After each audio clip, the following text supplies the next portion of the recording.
La da da da da. This is not the smartest guys in the room. How do we sound? Are we clear today? What's going on? I think we're good. I think we're good. I think we actually pulled this off for once. Not the smartest guys in the room. More often than I'd like to admit, living up to the name of the show. Yes. Last week, for some reason, I accidentally clicked the wrong button, and we did not go live on YouTube or Facebook or LinkedIn. So that's 100% my bad. I clicked the wrong button. I thought we were live, and then it was like way late in the game, late in the show, and all of a sudden I looked down and I was like, "Why does that say go live?" We need to make a clip of that, Tom, for not the smartest guy. Are we live? Are we not live?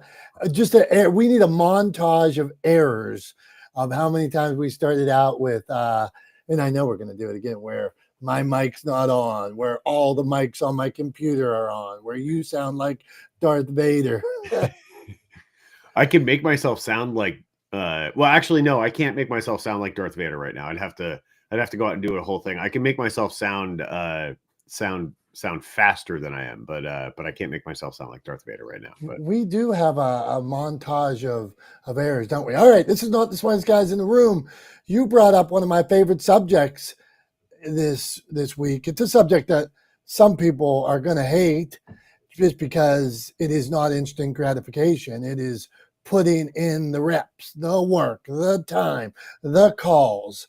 So we can go down that route. I'd love to go down that route. I believe in that the 10,000 hours, the 20,000 hours, all that time that it takes to be an expert, to be good, to get confidence. So shoot, Tom, let's go and let's hear from everybody. Yeah, man. This was kind of front of mind for me today. Is something I was talking about earlier in the week. And so I just wanted to bring it up here as well and have a conversation with you and everybody else here about it. But I think when it comes down to it, I think the thing that a lot of people struggle with is that, reps or repetitions, right? Putting in the work, doing the same thing over and over and over again isn't sexy. It's not shiny. It's not exciting, but it is absolutely crucial. As anybody who's ever won at anything will tell you, putting in the work, putting in the practice, getting in the reps are the deciding factor. That is the difference maker, the game changer. It's not the flashy stuff that you see. It's the work that happens behind the scenes. It is, and I'm thinking of like the obvious sort of like sports analogy, right? Like, Michael Jordan, right? And I'm not, as everybody knows listening, I'm not the avid sports fan that you are, Dom, in terms of, remembering players and stats and years and all that kind of stuff, right? But as a kid growing up in middle school, like I'm of an age of that was when Jordan was at his height, right? In the 90s, in the mid 90s, like when Jordan was the GOAT, right? And still arguably is in a lot of ways the GOAT. But I mean, he was just on top of the world. And was famous, incredibly famous for even the silhouette figurine on the famous Air Jordans was the silhouette of him doing the dunk from the free throw line, right? That famous dunk from the free throw line. And that is the thing that people remember. But what they don't acknowledge, what they don't remember is Michael Jordan's absolute obsession with practicing, right? His absolute like blinders on dedication, right? Like singular dedication to putting in the work, putting in the practice, shooting free throws, shooting three-pointers, right? Running, doing conditioning and strength training work, all of those things that he had to do to be able to pull off that dunk, right? To be able to pull off that dunk in a game, right? No less. So that's everybody remembers the dunk, but nobody talks about the work that he put in. And Michael Jordan, in so many interviews, in his book, in so many places, talks about the amount of time that he had to put in to be that good, to achieve that level of excellence. And he did undoubtedly have some natural predisposition and abilities and skill sets, hand-eye coordination, his height, his ability, his jumping ability, et cetera, things that contributed to or laid the foundation for him to be able to achieve those things. Like, it doesn't matter how much I practice, I could never be as good at basketball as Michael Jordan was. Period. End of story. Right? Like, I just don't have the foundational skill set to build that kind of expertise on top of. But that kind of expertise does not happen without the work, without the reps, without being the first one into the gym and the last one out at the end of the night, right? And I think that's the thing that people don't like to talk about, because it's not shiny, it's not fancy, it's not exciting, it's not quick, it's not a hack, it's not 3 steps to becoming a millionaire or whatever, right? All the trash that bro marketing tries to sell people on, all the pretty, fancy, sleeveless, big biceps in the gym, crushing life. I saw a clip yesterday from a guy, I forget who it was, one of these bro marketing idiots, who talks about how he's hacked time. So like he does 3 days worth of work in one day. His first day starts at 6 a.m. and goes to noon. His second day goes from noon to 6 p.m. His third day goes from 6 p.m. to midnight. And now, boom, he's got 21 days in a week. He's killing it. He's crushing it. He's doing everything that you wish you could do. He's everything you wish you could be, right? He's got the life that you want. And it is all bull, right? What he's not telling you is that he's put in a lot of work, a lot of time, a lot of effort, and probably had a couple of helping hands and legs up over the years to get to where he is, right? He doesn't want to talk about putting in the reps because it's not sexy. What he wants to talk about is the shortcut, right? Because that's fun and exciting and easy to sell. But the reps are really what makes the difference, man. That's what separates, good from great, is doing the work. Right on, right on. This is a subject near and dear in every phase of my life that I've ever been successful in, from basketball to sales to publishing to writing. All more time. Put in more time.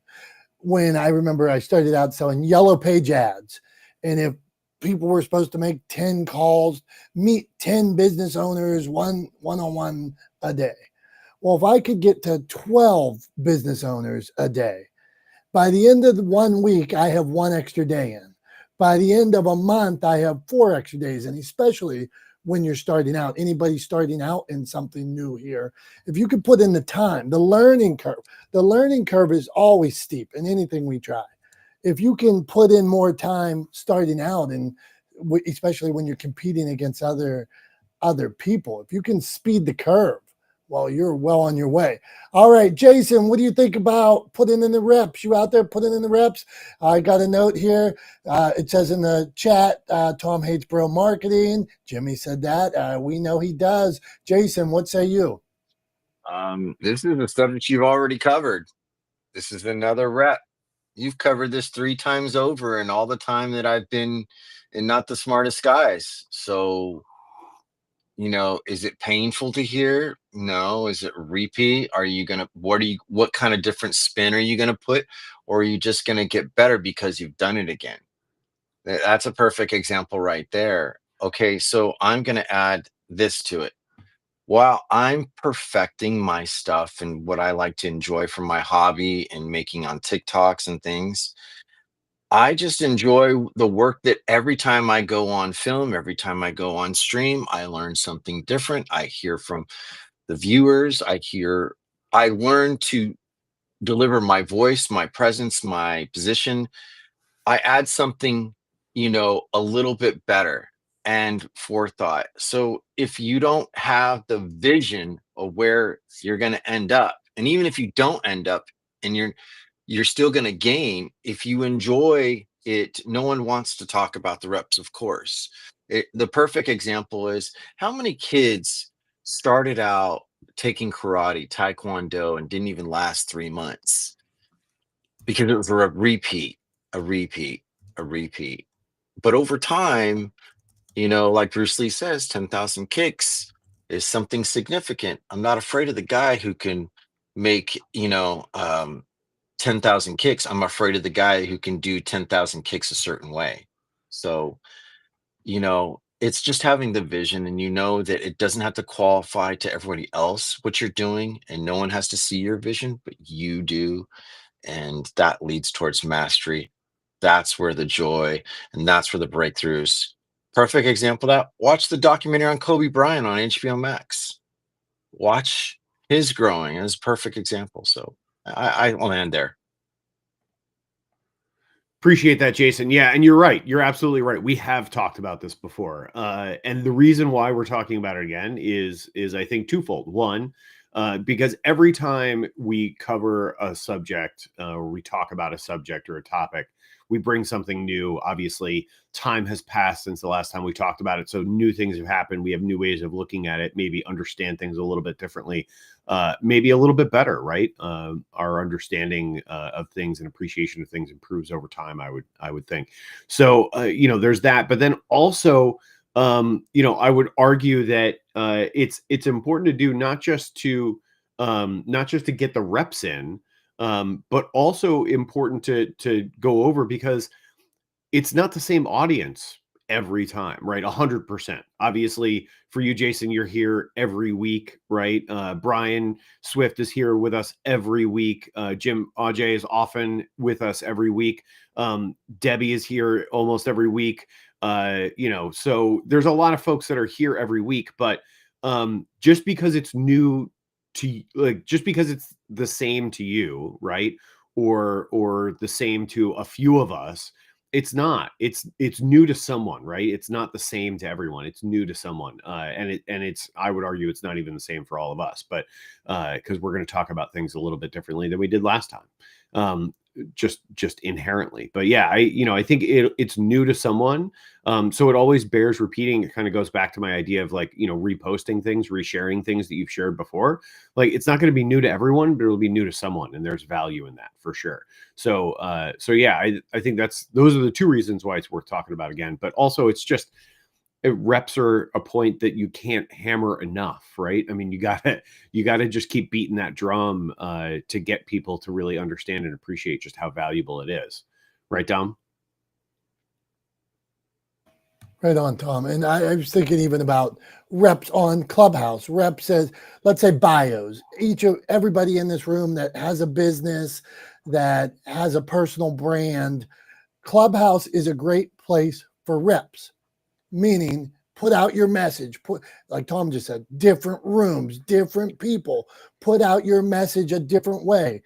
See what resonates, see what doesn't. I've spoken on stages before where I know as soon as I said something, I was like, oh, shouldn't have said that. And you learn. And then the next time I went up on stage, I'm like, I'm never telling that story again, or I'm not telling that story in this kind of audience. So each time that you share your message, share your story, share your brand, it's a rep, and take those opportunities to grow. Like Jason said, okay, did I learn something? How could I tweak it? How could I grow? How could I take it to the next level? And then if you told a dumb story like me, how do I ditch that story and get out of it? So go on, Tom. Then we got Brian, Madison, Phil, and whoever else wants to come on up. Thanks all for being here. Okay, go on, Tom. Yeah. No, I agree with you, Dom. And I think there's this funny misconception that a lot of people have that, when it comes to, like, we were talking about stories, right? When it comes to storytelling, that, like, every time you have to tell a new story, right? Every time you're in front of a group. And I would argue that is absolutely incorrect. You don't need to tell new stories every time. You should always be adding to your sort of repertoire of stories, right? Or your closet of stories.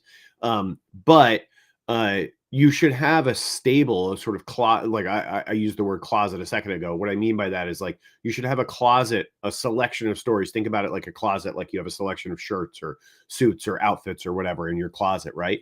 And you pull out the right story for the right situation, right? Just the same way you would pull out the right outfit for the right situation, right? So you pull out the right story for the right situation. You may have told that story a million times, right, to different audiences. There may even be somebody in the group that you're talking to that's heard that story before. And that's okay, because if you tell it well, if you put in the reps, if you've developed the story over time and you tell it well, not only will it be new to a bunch of people in that group who are hearing it for the first time, but the people who've heard it before will be familiar with it. They will find comfort in that familiarity, and they'll actually start telling the story with you and or egging you on in telling the story. Oh, you guys aren't going to believe what happens next, right? They'll say things like that, or like, oh, this is my favorite part, right? When you get to a good part of the story, or a plot twist or a turn in the story, right?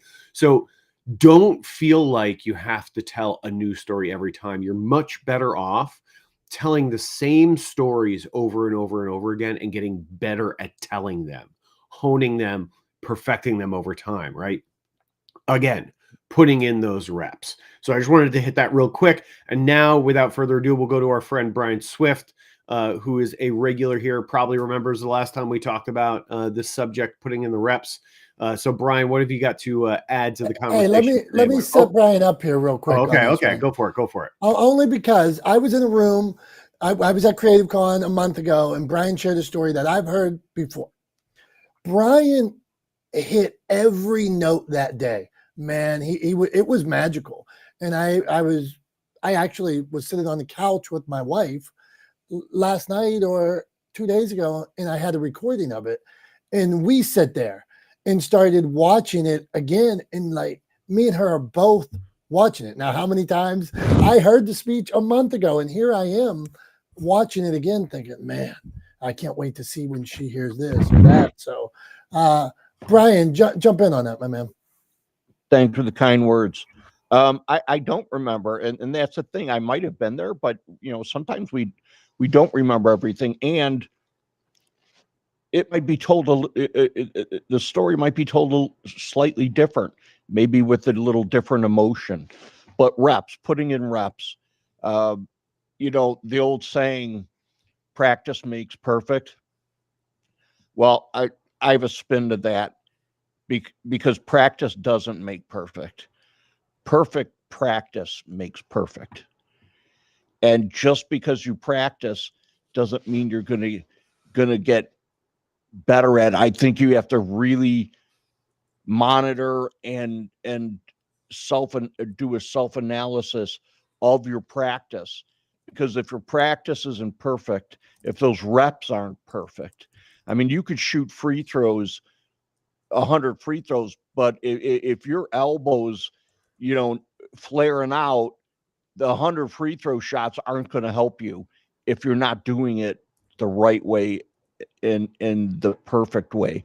So make sure that when we're doing the reps, that we are making sure that we're doing the best reps we can, or they're doing it the best way it can, or the perfect way. So it's not about practice makes perfect. It's about perfect practice makes perfect. So that's my little spin. I'm complete. Well said, Brian.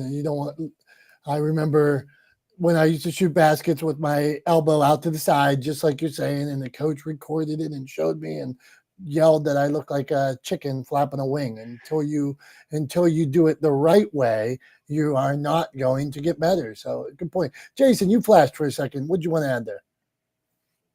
Oh no, it was just like a quote from Aristotle. He says, "Joy in the job equals perfection in the product or the work."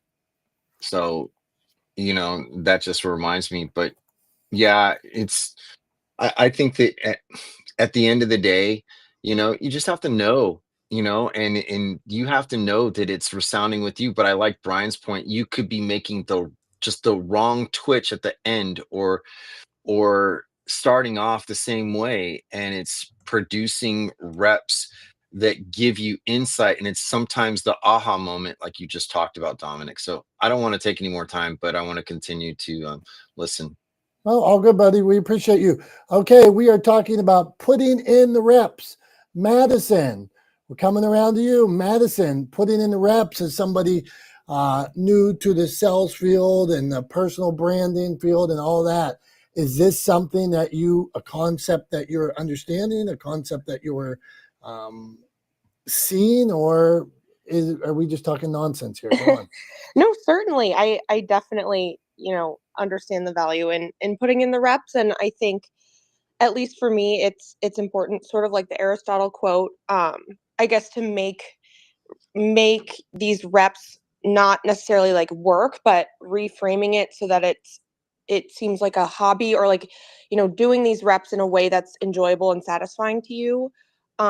Because, like, just for example, I have, homework every week, and at some point it gets extremely, tiresome and tedious, but I have to remind myself, like, this is something I'm paying for, this is something I have a passion for, and then, just sort of reframing it, because it is my hobby at the end of the day. And so just, I guess, trying to enjoy it, and that'll be the quickest path to seeing the fruits of your labor. Thank you, Madison. Enjoy the process. Enjoy the journey. It's part of the game. We hear Gary Vaynerchuk always talks about enjoying the grind, enjoying the hustle, enjoying the journey, enjoying the dance. Me and my buddy Jim Audrey down there spend a lot of time in cells. We're all in cells in some way. It's a dance. It's a beautiful dance. It is reps. It is calls. It is rejection. But it's over and over and over. You learn your product. You learn your messaging over and over and over. Put in the reps. Hey, Tom, we got Phil and Julie, but I think it's time for Tom's Thumbs. What do you think? I think we switch it up and go with Tom's Thumbs. All right. Let's do it. Let's see. Oh, we got a thumbs up from Phil. Thumbs up on Tom's Thumbs. So we know what Phil's thumbs think of Tom's Thumbs. Okay.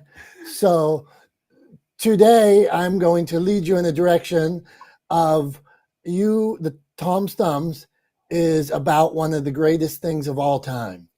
So thumbs up or thumbs down on March Madness. Where do you stand? Is it all nonsense, or are you like me where you're clearing your schedule? Where are you at with March Madness? So I said earlier in this episode, in this conversation, I said earlier that I am not the avid sports fan that you are. And so genuinely, I could care less about March Madness. Here's the thing, is it doesn't get a thumbs down. It gets I don't care. Right? Cinderella stories. Come on. Don't you even dare think about putting a thumbs down. I'll let you reconsider. Go on. It's hard. So here's the thing is, like, I can't give it a thumbs up or a thumbs down because I'm completely indifferent to it. I just don't care. I literally can't remember the last time I watched any part of March Madness, let alone got excited by it. And if anything, actually, you know what? No, I take it back. March Madness gets a thumbs down. And here's why.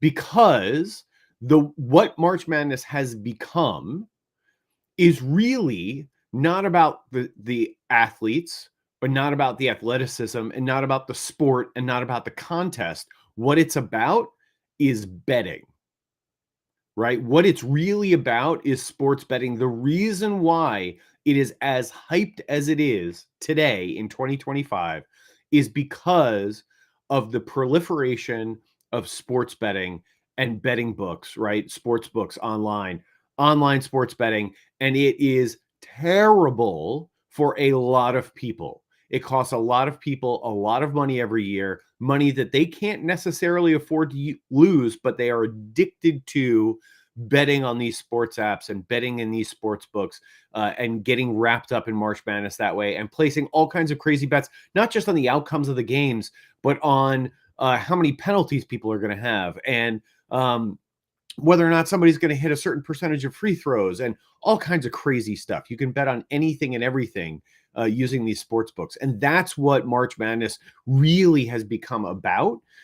For a lot of people, there are a few pure sports fans, and I can see you shaking your head. You're probably amongst them, who really watches it for the sport and for the love of the game. I know you love basketball, but in its current iteration, in its current form, for the vast majority of people and how a lot of people interact with March Madness. In fact, a lot of people only interact with March Madness through from the perspective of placing bets as part of a bracket for March Madness. I gotta say, not a fan.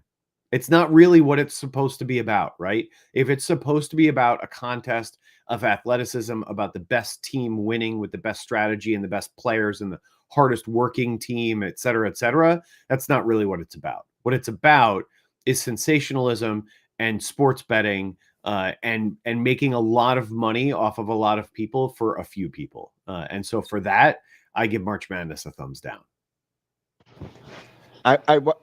Go on, Swifty. Let's beat him up because that was by far the worst Tom's thumbs ever. March Madness Get him, Brian. is great. Get him. Yeah, go on, Brian Swift. What do you got? Tom, I will agree that a part of it is the betting, and that's gone on forever. We just happen to see it more now because of social media.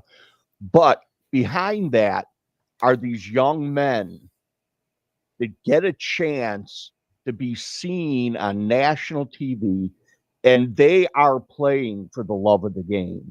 There are these young men that might get their 15 minutes of fame and have worked 4 years, 4 years in high school, 4 years in college, just dreaming of getting to March Madness.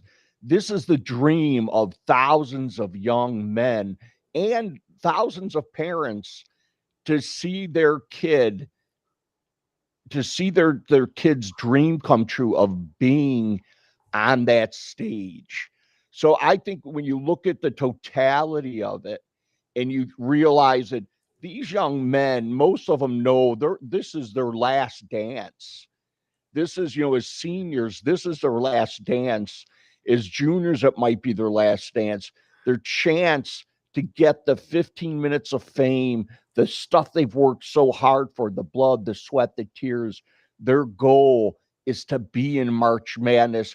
And I'll give you and I'll take it further. My son went to Grand Canyon University in Arizona, and his junior year was the first year they went Division I, and they made it to the dance, they were one of the 64 teams, and unfortunately they pulled Gonzaga, which at that time they were ranked like in the top 5. But what it did for that school and the fans and the players, for those players to finally end up being on TV and playing after all the dreams. Some people never get that 15 minutes of fame. That's an hour of fame. That team gets to be on TV, gets to showcase their dreams, the coaches' dreams, the fans' dreams, the players' dreams. These are dreams coming true. So outside of the betting, I think you have to consider these are dreams kids have worked at their whole life and thought about. And some people never get an opportunity to see their dreams come true. So I think based on that, thumbs up. I'm complete. Okay. Hey, we got dueling. You got dueling in the comments, Tom. Well, I just want to point out really quickly. I know Brian wrapped that up by saying he gives it a thumbs up. But this segment is called Tom's Thumbs, and it gets ouch. Hey, I will say I've been skipping out of work now in school since I was a sophomore in high school, and I refuse not to skip out of work again and again for it. And so somebody tried to have a meeting with me on Thursday, and I already had like cleared schedule, filmings in the morning that day. So I had it all. And then they were like, well, Dom, the only time we can meet is 4 through 6. I was, oh my God, this is terrible. So I sent out a message. I was like, can't do it, man. I'm going to be out of town. And then they came back and said again, like, well, this is the only time. So now everybody coming over, I told them I got to take a call for a half hour. Very depressing that my March Madness is going to be impeded with business. So I don't like that. Well, also, like, how long? It's March 19th now. When does March Madness start and end? Is it like March/April Madness now? Like, what are we doing? Yeah, well, it goes into April. It's a 64-team tournament. It's the perfect tournament. It is a gauntlet. It's a gauntlet that you have to win. You have to win on the road. You have to win against different teams. You have to win when you're tired. You have to win when you're injured, and you never know who could win. It's all. It's just beautiful. I wonder why and who pushed like the start of March Madness this late in the year. Who's stretching the season out? Are they adding games to the schedule? Who's pushing for all of those things? I wonder. Just all floating this perfect. crazy idea out there that maybe it's to make more money off of it. Just maybe. Just maybe. That it's not about the game and it's not about the student athletes. It's about the money. Hey, now I will tell you, small schools like Robert Morris and St. Francis, when they make the tournament, for each round you go, your school, it gets divided by all the members of the conference, and little schools all of a sudden get $10 million and $6 million. And now all of a sudden they have these fancy gyms and everything like that, and new libraries and new production studios, all because of March Madness. So, okay, Brian disagreed, Dom disagrees, Phil disagrees, but it is Tom's thumb. So, all right, put it in the reps. Phil, what do you got? We're going to Phil. Not the smartest guys in the room. We're going to my man, Phil. Go on. Oh, sorry to jump you, Jason. Hey, sadness of March Madness is the gambling. But for real, guys, it doesn't matter to me so much the pool thing and the squares and all that. What really matters is when your hometown team gets in, or your kids' team, your kids going to college. And I remember when my daughter was, we were school visiting all across the Midwest, and she accepted, or visited, and she eventually accepted, got into Loyola. And it was the year before she got there on campus, the year after the run that they had, with Sister Jean sitting courtside, and all the excitement around the Ramblers getting into that far into the dance. When you're connected directly personally with it, there's just a natural excitement that's just undeniable. That's what March Madness is really about. And when you got small schools like that, it's just awesome. Right on, Phil. We have a friend who goes to St. Francis. They lost at a buzzer last night. Oh, it was heartbreaking. This little tiny school with 2,000 people lost at the buzzer. Okay, come on. We're trying to put in reps here. Although I could talk March Madness all week. We could do I might open up a clubhouse room about March Madness and just talk about all March Madness. That would not surprise me in the least. And look, I think that kind of fandom is great, but that's not really what March Madness is about, right? Like, it is on the individual level, but I'm looking at it from a 30,000-foot perspective, right? And from a 30,000-foot perspective, somebody who isn't personally invested or connected to it, it is a huge money-making machine, right? And it is on the same par. It kind of falls into the same category of when we were talking about like Super Bowl commercials, right?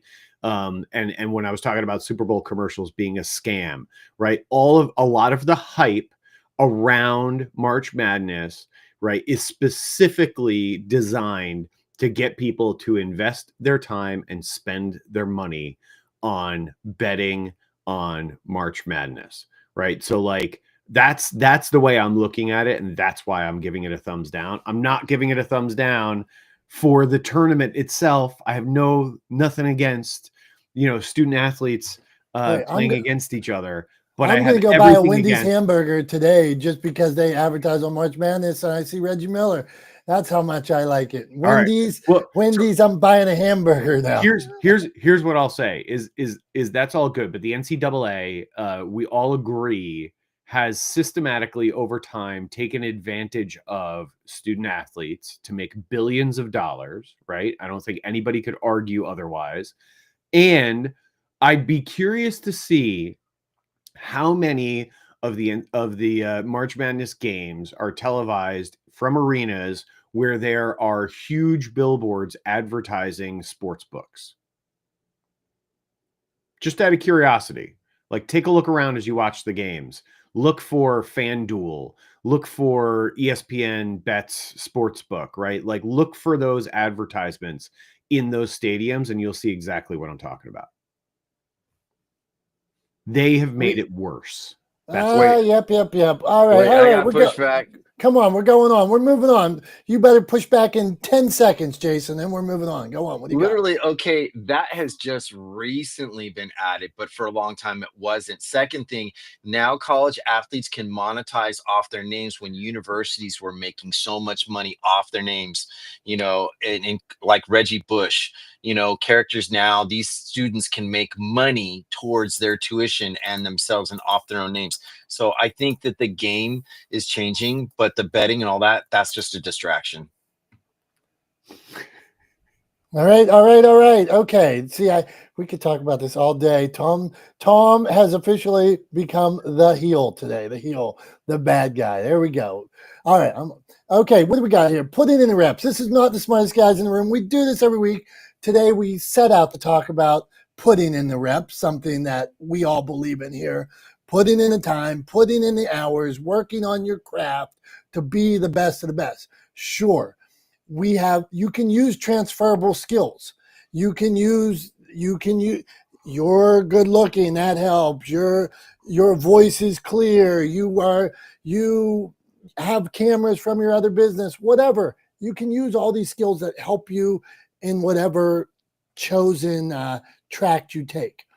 But it still takes putting in the reps, putting in the shots, making the phone calls, working on your message, working on your brand, working on how you talk, working on your mics. It all matters. It's all reps, all makes you better. Julie Loken, putting in the reps. What say you? I'm just reeling over what Tom said, but Damn you, go. Okay. Okay. What do you got? You want to beat up Tom? Go ahead. Oh, no, that's not my job in life. I think we all on stage did that today, unfortunately, Tom. When I'm thinking about putting in the reps, I'm also thinking about paying your dues. And so many people are conditioned to believe that you can become famous, you can become rich by one action, and we all have to pay our dues. So that was kind of my thought in terms of this question. We all have to pay our dues to get where we want to go. And that does mean putting in the reps, strengthening that muscle. Julie, is there a time frame? Like when people say I put in my dues, some people think, well, is dues different for everybody, or what does that mean, or how do you know, or that it's time? Yeah, doesn't there come a point where you've been doing the reps, putting in your dues for 5 years, and you haven't seen any sort of ROI on your investment, your time, your energy? That's when you need someone to tell you, okay, maybe you're doing it the wrong way. Is that kind of what you were asking, Dom? Yeah, that's fair. Good stuff, Julie. I appreciate you. God, I'm scared now. I would hope a friend or somebody who cares about you would tap you on the shoulder well before 5 years and say, hey, I think you're doing it wrong. maybe they don't know. Right? Well, who has been doing it forever? Even seeing all these people on stage: Billy, Dr. Tachi, Carrie, Brian, Matt, Maddie, Phil, Jason. I mean, we've all been putting on doing our reps. We're all, what's the difference between the grind, the hustle, and putting in your reps too, and hopefully someone would tell me that, dude, give it up. It up. Let's pivot. Let's do something else. But who's to say? I mean, yes, we should listen. We should take into account. But who's to say that you're not operating a business or a message that ultimately makes you happy? What is your goal? What is your why?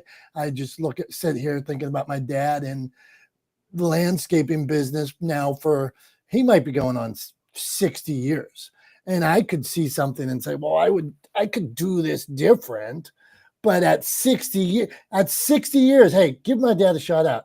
At 60 years, so he's 80 something, he's going to be 83 in a couple of days here. He just had his best year he's ever had. So are you kidding? That's amazing. Yeah, right. And all these times you're like, oh, you could do this different. This is weird. Why is this sitting like this? Well, hey, he's been in business 55 or 60 years. None of us should tell him shit. But Well, on the can other he pay hand, his bills? yeah, I think he does all right. Yeah. There you go. Yeah, there we go. Go. So what do you got, Tom? Go on, and then we're coming around. Go. Hold on. Yeah, no, I agree with something you said there, Tom, that like, value can be derived in a lot of ways, right? So the value in something might not be becoming the best at it, right? There may be other intrinsic value that you derive from it, right? It could be that it makes you happy. It puts a smile on your face, right? Like you might not be I don't know, the best I don't know. I can't think of a good example off the top of my head, but like, for me, all right, I'll take myself, right? Like I enjoy triathlon, right? It's completely insane, like what I do, right? I legitimately acknowledge how crazy it is, like doing Ironman triathlons, right? For fun. It's nuts. But I enjoy it, right? Am I ever going to be a professional triathlete? No. Am I ever going to win my age group in an Ironman event? No.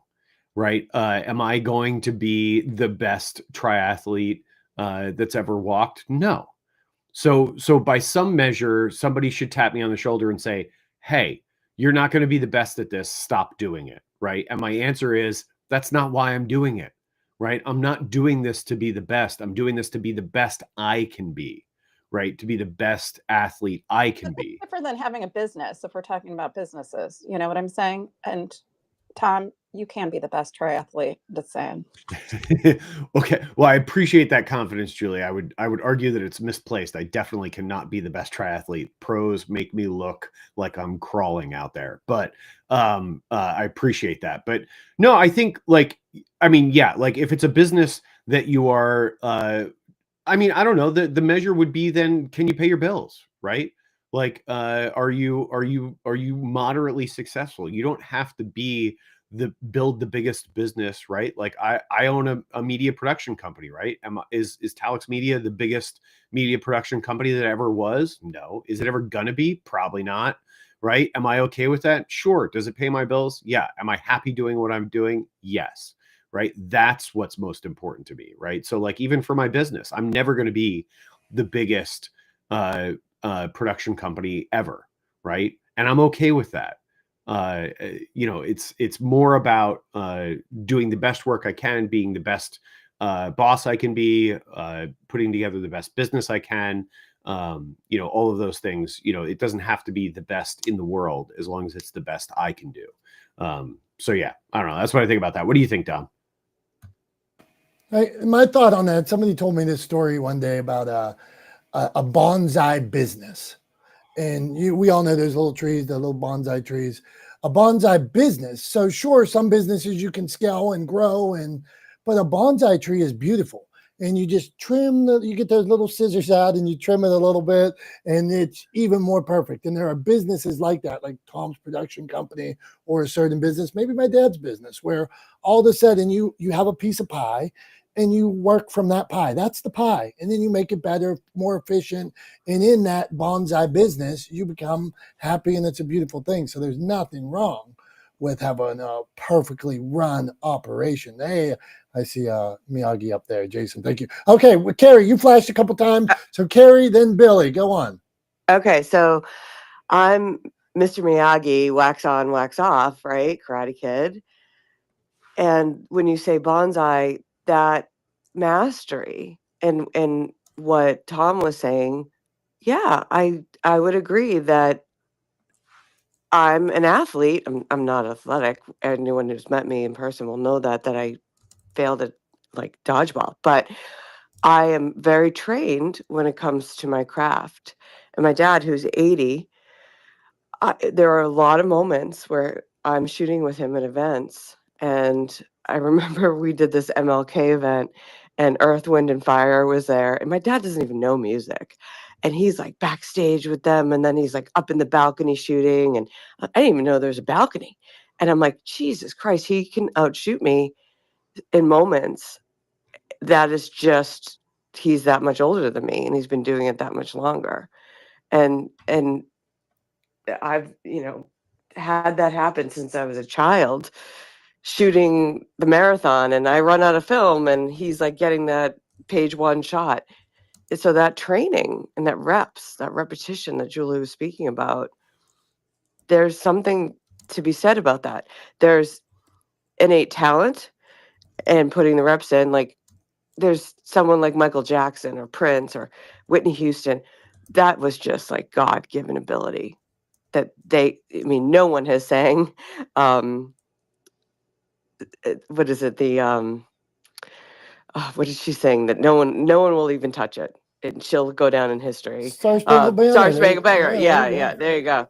I National should know anthem. that. Yeah, well, Yeah, national anthem. But like, watch her sing that. There's certain things that are just innate and God-given, or but then there's, think about Michael Jordan. How many misses did he get to have the record that he has? So I'm always fascinated by that. It's interesting to me. Right on, Carrie. We appreciate Michael Jordan. The reason why I succeed is because I missed 10,000 shots is the reason I succeed. And sometimes you'll see a poster that shows I missed so this many game winners, this many of these shots, and then it says at the end, and this is the reason I succeed. So 100% agree. Phil, you got something to say? Then we're going to Billy, Dr. Tachi, and Joe Lonta. What's up, Phil? Yeah. Hey, thanks, Dom. I think about the reps.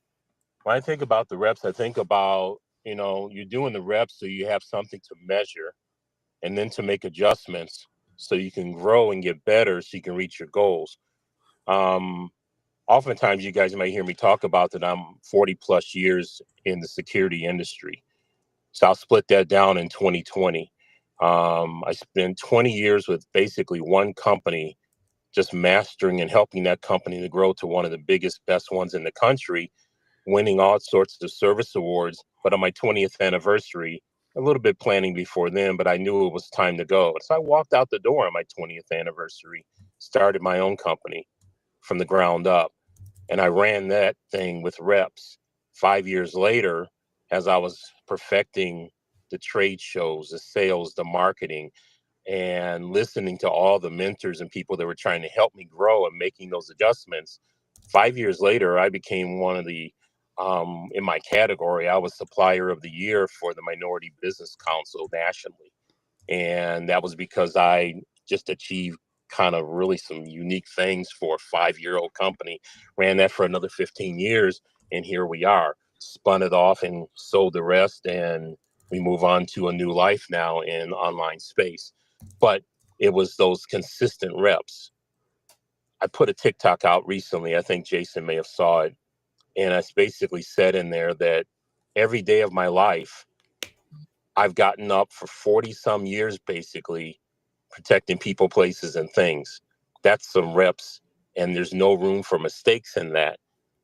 But now you get a chance to pivot and start it all over again. That's what I feel like the reps are, is just perfecting whatever you do best. And you can have multiple things. I took care of my dad for 6 years with Alzheimer's. There was no room for mistakes. I had to get it right, and I had to learn on the job. So that's what it's really about. Wherever you're at, just be good and perfect what you're doing. Thanks, Phil. Appreciate that. And now it's time, following off of Phil there. Before we get to Billy, Dr. Tachi, and Jolanta really quickly, we've got to go to Dom for show and tell. It's everyone's second favorite time of day, following Tom's thumbs, because you get to argue with me and push back against my unpopular opinion on March Madness this week. But Dom, what do you got for us? What are you going to show us and tell us? Favorite time, right? When we can give it to you. Okay, I'm going to keep it simple. And one of the things about storytelling, why I like to practice this, is get to the effing point quicker. Okay, I believe in that. Okay, right. I'm telling you straight out. So today, I've been looking through my memorabilia more and more and more. I found a card of General Norman Schwarzkopf. Okay, why do I have a card of General Norman Schwarzkopf?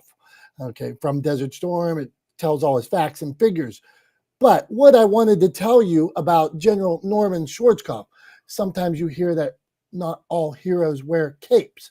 I heard a story that Schwarzkopf went into a battlefield that was full of landmines, walked out, carried somebody out on his shoulder. There was somebody else out farther. Then when he got out further, there was 2 people out there. General Norman Schwarzkopf put 2 people on his shoulders. How is that even possible? And walked back through the landmine field again. Not all heroes wear capes. This is General Norman Schwarzkopf, my card, and I am glad to have it and glad to share that story with you. That's today's show and tell, Tom. I like it. I like it. I feel like I remember those cards coming out in Desert Storm, which I don't know, I got to be honest, is a little bit weird. It's a little weird because it's like, it's one thing when it's, G.I. Joe and a fictionalized character. It's another thing when it's a real person and a real war, where obviously the U.S. didn't suffer casualties, but there were casualties in that war. I don't know. It feels like a weird thing to gamify, so to speak, or to make cards of. But I think that's cool. I mean, it is a cool piece of memorabilia from a different time. Nowadays, we'd probably end up betting on battles instead of collecting cards from them. That would be my guess. You'd have all kinds of sports books opening up betting on conflict. Here we go. Okay, we got to move fast. Come on. Okay, Billy, what are your thoughts about putting in the reps? Putting in the reps, Billy. Yo, what's Go up, on. Dom? Go on. How you been, my Dom, friend? Tom? You always got the best profile thumbnail pictures, by the way. Go on. I think it's been the same for 4 years. Oh, so well, thank that's why you. it's the best. Yeah, there you go. No, man, I enjoyed the conversation, and I love this putting in the reps because I think, obviously reps are compounding to some degree. And so I heard a couple of things. One, I heard today this guy was talking about this and in business, and he said, it's best to be prepared for your moment than to have your moment come and not be prepared. And for a lot of us, that is doing the work, understanding the value of what we bring to the table, and be willing to step in at a moment's notice when that next opportunity presents itself. And then that thought process led me into thinking about the parable of the Chinese bamboo tree, and how these things, you plant them and the farmer goes out for the first 4 years, waters this thing, tends to it, does all those things, and there's no sign of any growth at all. There's no sign of maturity. But then some point in that 5th year, within, I don't know, like a 3 or 4 week time period or something, I can't remember exactly what it is, the thing grows to like 90 feet tall. But it's the farmer going out and doing the work and tending to this thing with expectation of something great is going to happen. So to back up the conversation a little bit, there was, somebody did come to me multiple times and say, hey, you should hang this thing up. You should stop being an entrepreneur. It's obviously not working out for you. You're not making a lot of money. You should quit doing that. And I've been doing it. I think this is my 10th or 12th year, or 11th or 12th year as an entrepreneur. And I'll make more money this year. And I've made sometimes with multiple of those years combined. But what it's done is I've taken skill sets from this entire journey of entrepreneurship and business ownership and small business, and weaving in and out W-2 jobs and opportunities and contract jobs and stuff like that throughout this whole entire journey. I've taken all of those skill sets and all those things I've learned, and now I've applied them to this business. And so I think those people who tell you to quit, tell them to shut up. And if you know it down deep, then it's like, keep trucking. I don't care what it looks like to them, or what it looks like to yourself. Sometimes you got to tell yourself, like, dude, keep going out, keep watering this thing, because it's going to take off. And so that would be my thing. Put in the reps and be prepared for the moment. And don't be just standing there going, well, damn, I wish I would have, could have, should have, because we've all been there before and it sucks. I like that, Billy. I just want to go back to that that idea that you had that reps are compounding, and I want to just like reinforce that really quickly. Like I think it's important that everybody realize too that as you put more reps in, as you practice something, as you get better at something, it isn't the progression isn't a straight line. It isn't linear, right? It's algorithmic, and so like that compounding, what that looks like is a curve that starts out shallow, and the more reps you do as that curve progresses, it gets steeper and steeper and steeper and steeper until it's almost straight up, right? Like that's the improvement that can be made by putting more reps in and compounding that development and those skill sets over time. So just wanted to reinforce that. I think that was a great point, Billy. Dr. Tachi, we're going to come to you next really quickly. What do you got on reps? If you could keep it brief, we're up against the clock here. We're trying to get trying to wrap up on time at 10:30. We've only got a few minutes left. So Dr. Tachi, the pressure is on. Reps. What do you think? I definitely agree that you need to. I definitely agree that you need to pay some sort of dues. I'll put in the sweat equity and put in the work. But here's what I don't like about that is that in some fields in particular, people are always moving the goalpost and they make it extraordinarily difficult for people to meet the marks because they feel somehow you need to meet your pay your dues. And my thing is, I don't like people sliding into things. Definitely respect the field, definitely take the time to get educated and know, but at the same time, those of us in whatever field, you're there for the longevity of the field. So it's not just about you, not just about whatever artificial markers you put there to keep people out. How's that helping? So at the same time, it's about helping the field and the longevity of the field. And so helping people along. They have to help themselves as well, but it's about the longevity of the field. I hope that makes sense. Love that, Dr. Tachi. Think that's great point. Great point for sure. Absolutely agree. As you like to say, I second your opinion there. Can I third on that? Brilliantly put. Well done and succinct. Well done, Dr. Tachi. That could be a clip. Okay, Carrie, Brett, and Jolanta, you got your comment on reps. Make it quick. What do you got? Be strong. Carrie, Brett, go on. That's a 3. That's a 3. A 2. A 1. Okay. I'm here. Okay. There you go. Make it happen, Carrie. I've had a full circle moment 5 years later after having my show happen. That gives me a glimmer of hope. But I like what Billy said. Like, I guess we're going to just all die on the sword here because we're just going to keep going. So when you think you can't, just, as my boyfriend would say, sometimes it's the last key. And Phil Hill will like this. Sometimes it's the last key on the chain that opens up your success. That's all I got. Boom. Well done, Carrie. Jolanta, before we get to the wrap up, give us a quick point about putting in the reps. My friend Jolanta, go on. Hey, Dom. Hey, Tom. I think this is a great topic. I'll be brief because I know you're trying to wrap up the room. I'm going to say there is no blueprint to whatever it is that you're trying to do. So trying to surround yourself with the right people. And I was thinking about Julie's question in the chat about what are you willing to risk?